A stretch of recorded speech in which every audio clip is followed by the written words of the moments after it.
আসসালামু আলাইকুম। আজকে আমরা চলে গেলাম ফ্লোরিডার ওয়েস্ট পাম বিচের কাউন্টি লাইব্রেরিতে।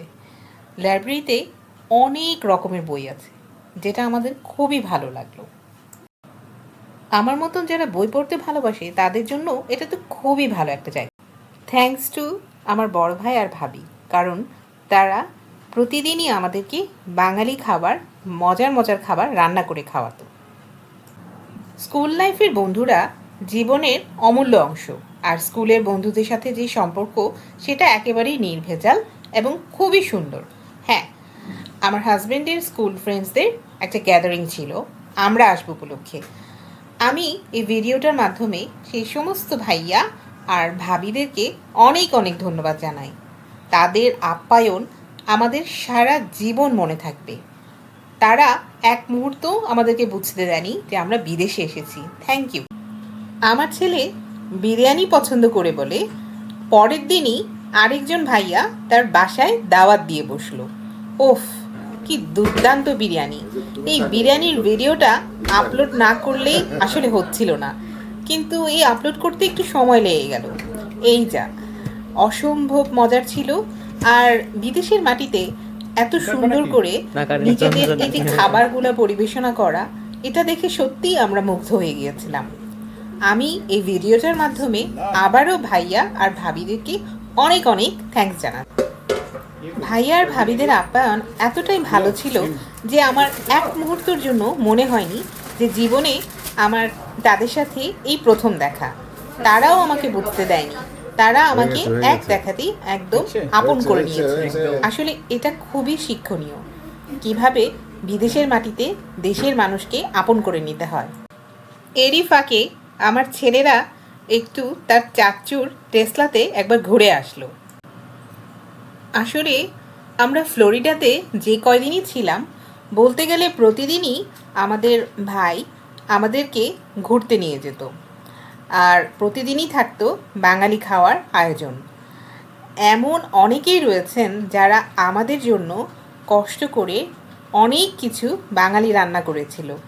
আর এটা তো আমরা সবাই জানি যে আমেরিকার লাইফ কতটা বিজি, তবুও তারা এই শত ব্যস্ততার মাঝেও আমাদের জন্য এই যে কষ্ট করে আয়োজন করেছিল, আমি কিন্তু তাদেরকেও ধন্যবাদ জানাচ্ছি। তাদের খাবার অসাধারণ ছিল, খুবই ভালো লেগেছিল। আমার কাছে মনে হয় বাঙালিরা যেখানেই যাবে সেখানেই তাদের খাওয়ার নিয়ে এক্সপেরিমেন্ট তো থাকবেই। এরই মাঝে আমার ভাই তার একজন ডাক্তার বন্ধুর বাসায় নিয়ে গেলেন। আমরা তো এই বাসাটা দেখে একদমই অবাক। এই বাসাটার চারপাশে বাঙালিদের যা যা ফল খাওয়া হয় আর যত রকমের গাছ আছে, সব এই বাসাটাতে রয়েছে। এই বাসার যে ডাক্তার ভাইয়া আর ভাবি, তারা অনেক শৌখিন। দেখতেই তো পাচ্ছেন কি সুন্দর পেয়ারা। বিদেশে এসে যদি আপনার এখানে কোনো আপনজন থাকে, তাহলে কিন্তু আপনার এক মুহূর্তের জন্য এখানে একা লাগবে না। হ্যাঁ, আমি আমার ভাইয়ের কথা বলছি। আমাদেরকে সারপ্রাইজ দেওয়ার জন্য চলে আসলো অরল্যান্ডোতে। আমরা এই অরল্যান্ডোতে ভাইয়ার সাথে গেলাম, ভাইয়ারই একজন ফ্রেন্ড ডাক্তার আতিকের বাসায়। আসলে আতিক ভাইয়ের বাসায় না গেলে আমি মনে হয় গাছ সম্পর্কে কোনো কিছুই জানতে পারতাম না। তার বাসার বাইরে এবং ভেতরে এত কিছু দেখার আছে যে একটা দিন বোধহয় শেষ হয়ে যাবে। থ্যাঙ্কস টু আতিক ভাইয়া অ্যান্ড ভাবি।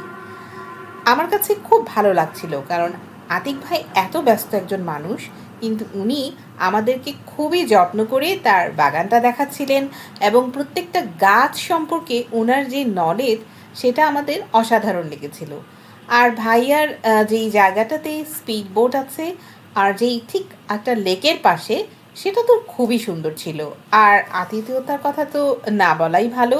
আর বাসাটার ভেতরে যে নান্দনিকতার পরিচয় পেলাম, তা আসলে দেখার মতন। আসলে আমেরিকায় এসে আমাদের এত সুন্দর সুন্দর অভিজ্ঞতা হবে, আমরা বোধহয় আমাদের জীবনেও ভাবতেও পারিনি। তাই আমরা সবসময় সৃষ্টিকর্তাকে ধন্যবাদ জানাচ্ছিলাম। আর এইভাবেই ওয়েস্ট পাম বিচ থেকে চলে যাওয়ার দিন ঘনিয়ে আসলো।